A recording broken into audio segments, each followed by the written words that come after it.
Real Music exclusive. I grew up like a savage.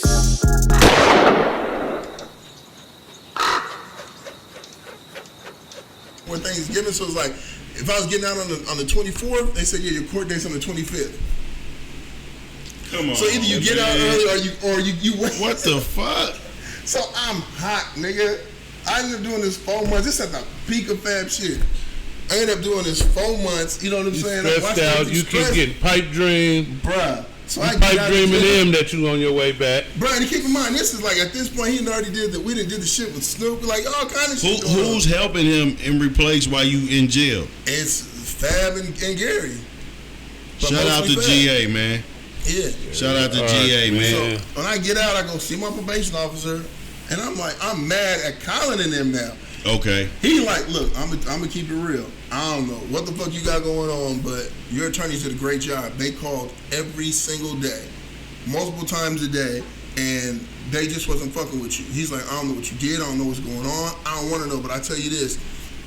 I see what you're doing. You know what I'm saying? Just leave the county. You know what I'm saying? Right. Just leave the county. Just give me an address where you at. So if I gotta come see you, I am. But don't come back here. Like, for real, just don't. At least for a minute, because it's, you know what I'm saying? This just don't make no sense. So you don't have no run-ins or nothing? Yeah, because he's looking at it and it just really don't make no sense. Like, you can see, like, when, like why you go through all of these things? This the PO. I ain't saying you did it, but somebody touched somebody's wife. Bro, I don't know. And see, the thing is, that PO, that nigga helped me so much because he kept me on a straight path. Because this is what he said. When he said, look, I seen your record, I know you. You're not gonna violate. You either gonna do a major crime or nothing. Right. You know what I'm saying? Right, I'm not worried about you, so I'm not worried about you violating. I see, you know what I'm saying, you work in the music industry for real. You know what I'm saying? Like, just do what you're doing, please. Just stay the fuck out the way. So that's when I moved to Frisco, and I stayed in Frisco from 07 until when I moved in 2011 down to LA. So when you got out of jail, did you get right back on track with Fab, or did you start fucking with Fab, nigga, the whole time. Fab put money on the books, sent extra money. Fab did he did real nigga shit the whole time. The day I came out, that nigga was right there. We went straight into action as soon as. That's the guy right there, man. So did you? So what was kind of like GA role at that time after that? We was co-managing. It was so him and Gary had the company together, but he was also co-managing. I didn't have no part of their company. You know what I'm saying? I was just strictly management. Okay. Yeah. Okay. Now so who was the next artist? Like, did you stay with up until what point you and Fab stopped working hand in hand? Because did Fab basically start managing himself? Yeah, that was like 2008.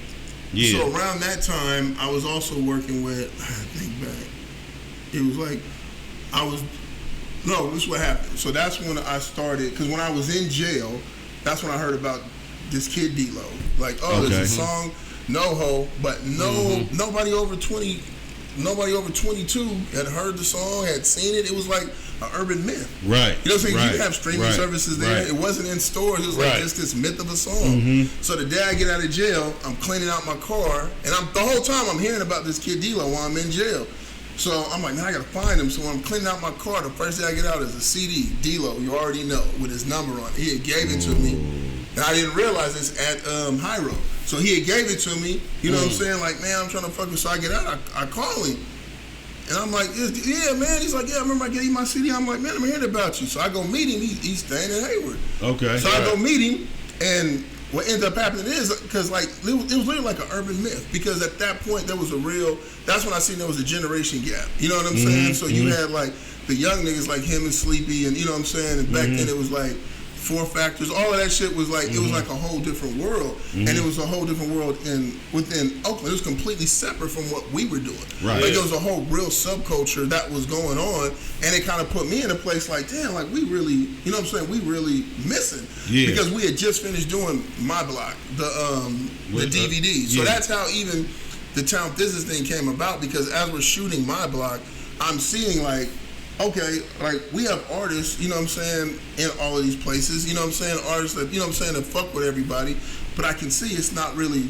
they don't fuck with this, they're not even tripping off of this. Right. Because I realized like everybody who we had that was from Oakland or whatever was older.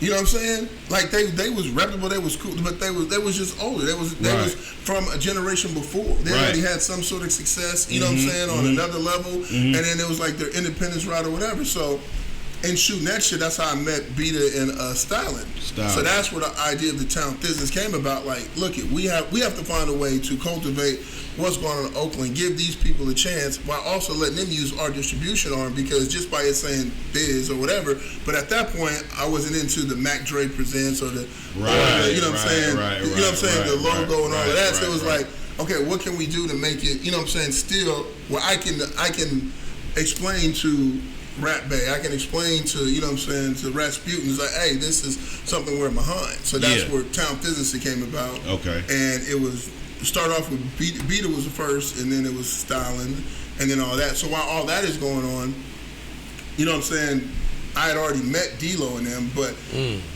like song wasn't anywhere. So I actually talked to Vaughn about it. Vaughn hadn't even heard the song. This is still that raw, unmixed one. This the unmixed one. Yeah. The radio one is the one that we did the radio for. I did that in the radio because he didn't have the files. Because D-Lo made the beat. Okay. He had nothing. He just had a burnt CD with the song that he, you know what I'm saying, the different versions he was playing. So that's how I met him. But then at the same time, we was already kind of formulating the Town Business shit wasn't based on just that. It was also, you know what I'm saying, it was PTB, it was Livewire, and Hyro, and we all had offices. We all at the Hyro office, we was all based out of there. So it was kind of all the same thing. So it made sense for D-Lo, you know what I'm saying, to be more PTB, because we already did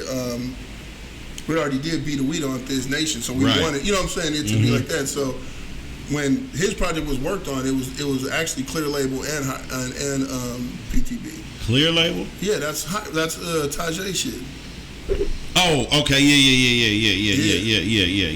Yeah, so we did that. Then we did the Sleepy D project. We did, and then from there, that's how I met DB and Full Factors. So like we did some shit with them. Like I put them on the MTV. I forget what the show was. I remember we did it right at the whatchamacallit, at Hyro building. So I was working with DB, helping DB on his shit. It was like a Yo MTV Raps or something? Yeah, it was some shit. I forget what it was. I forget the name of it. I remember niggas was Juice. They was on TV. Yeah. So from there, like I said, then that's how I met DB and was fucking with them, and then the Full Factor shit and all of that. And then I met Kreayshawn actually on the set of a DB video shoot. So she was shooting the video for Guilty by Association. She was a director, Yeah, so she was directing the video for Guilty by Association. With DB the General. Yeah, him and Kesey the Criminal. And Keith, R.I.P. So, Keith. On the video shoot, I'm looking at this white girl, and I know Keith and them, and I'm like, she telling them what to do, and they listening. I'm like, who is she? Who is she, and why they, you know what I'm saying? Yeah, why they a white woman telling them, you know what I'm saying? So I'm like, who's that? They're like, oh, that's the homegirl from the, you know what I'm saying? I'm like, oh shit, okay. So I talked to her. I'm like, man, what do you do? She's like, yeah, I direct videos. I shot a video and did a song. She had a song bumping. Okay. So he showed it to me, and I'm like, damn, that shit. You know what I'm saying? If you ever want to do music, you know what I'm saying? Let me know. So about 2 weeks later, she hit me. She like, man, I want to try because my sister D Nasty's in jail, and I want to try to show her that if I can do it, you can too. Right. So the initial songs that she did, Gucci and all that, was meant to be inspiration because for V Nasty when she got out of jail, to start rapping because she was in Rita on an armed robbery charge. Wow. With her second felony. You know what I'm saying? That's so crazy. Damn. Hey, so listen. This is crazy because if you think about it, it's like she's making these songs with V Nasty on her mind, with saving V Nasty. Yeah, that's why it's free V Nasty. Tell him I thought it was raspy. Damn. That's where that line came from. V Nasty was in jail when she made it. Wow.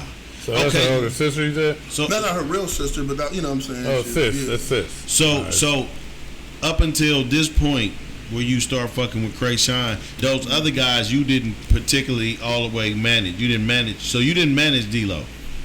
No, I put out because what ended up happening was I was at SMC at the time, so we were putting this stuff out also through SMC. So we had put out the projects, the what was it called? The Tonight Show. Okay. Because D-Lo never really put out a real project till later on. He just kind of kept going in and out of jail. Yeah, so we did that, and then but that was through Clear Label and PTB. But it was at that time. We was all one. Like people didn't realize we was all in the same building. In the same building. I thought that was a beautiful thing too. Nah, it was.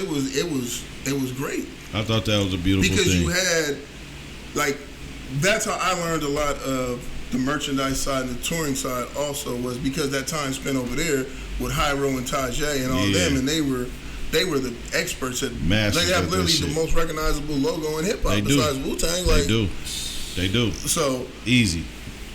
It was a great place, a beautiful environment, and it was also a great place to learn.